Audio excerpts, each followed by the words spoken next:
नाज़रीन अस्सलाम वालेकुम। जख्म गहरे बहुत और पुराने बहुत हैं। कल वज़ीर आज़म शहबाज शरीफ साहब ने बलूचिस्तान की सूरत हाल के सिलसिले में अख्तर मेंडल साहब और वहाँ के जो मेन सियासतदान हैं उनको टेलीफोन किया, दावत दी कि आप आज जो एपेक्स कमेटी की मीटिंग है इसमें आप शरीक हों। तो उसमें अख्तर मेंडल साहब ने जो जवाब दिया, अख्तर मेंडल साहब ने प्राइम मिनिस्टर को ये कहा, प्राइम मिनिस्टर साहब आपका बहुत शुक्रिया इस इजलास में मुझे दावत दी, लेकिन मैं कोई स्टेक होल्डर नहीं हूँ। मेरे पास कौमी असम्बली में सिर्फ एक सीट है। जो असल स्टेक होल्डर है वो है पाकिस्तान पीपल्स पार्टी और मुस्लिम लीग नून। उनको अक्सरियत दिलवाई गई है, आप उन्हीं से बात करें। अब जो अपेक्स कमेटी की मीटिंग हुई है उसमें वही हमारे चीफ मिनिस्टर, वही वजीर दाखिला, वही वजीर आजम, आर्मी चीफ और कुछ ब्यूरोक्रेट, और जिन लोगों के बारे में ये ख्याल है कि उनसे बातचीत होनी चाहिए, उनमें से कोई भी नहीं था। जिनको दावत दी वो लोग आए ही नहीं। इसमें एक सवाल ये भी है कि वो क्यों नहीं आए।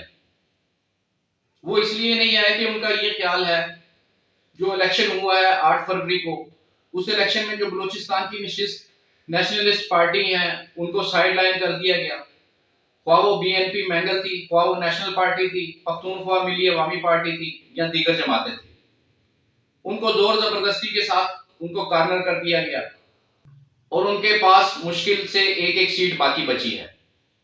अब वो कहते हैं कि हमारा तो स्टेक ही नहीं है। जिनको आप इलेक्ट करके लेकर आए हैं पीपल्स पार्टी और मुस्लिम लीग नून की टिकटों पर, उनसे बात करें। जो लोग नाराज हैं, जिनसे बातचीत करनी चाहिए थी, वो लोग बातचीत करने के लिए तैयार नहीं है। हुकूमत भी यही कहती है कि जो आइन के साथ होगा हम उसके साथ बातचीत करेंगे। महारंग बलोच कहती हैं, वो भी कहती हैं कि हर मसले का हल रूल ऑफ लॉ है। वो कहती हैं कानून की बालादस्ती होनी चाहिए। इसका मतलब है कि वो आइन को मानती हैं, लेकिन जब उनको कहते हैं कि हमारे साथ बातचीत करें तो वो कहती हैं कि मैं स्टेक होल्डर नहीं हूं।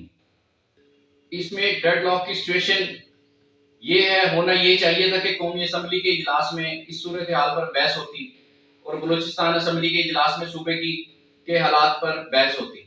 ना ही सूबाई असम्बली ने बहस की और ना ही कौमी असम्बली ने बहस की। एक अपेक्स कमेटी का इजलास हुआ।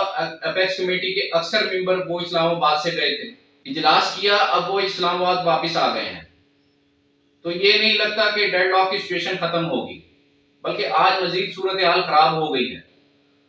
बुजदार में मजीद मसकशुदा 5 लाशें मिली हैं, 4 लाशें हब के इलाके से मिली हैं। आज अपेक्स कमेटी की मीटिंग थी और आज 9 मसकशुदा लाशें मिली हैं।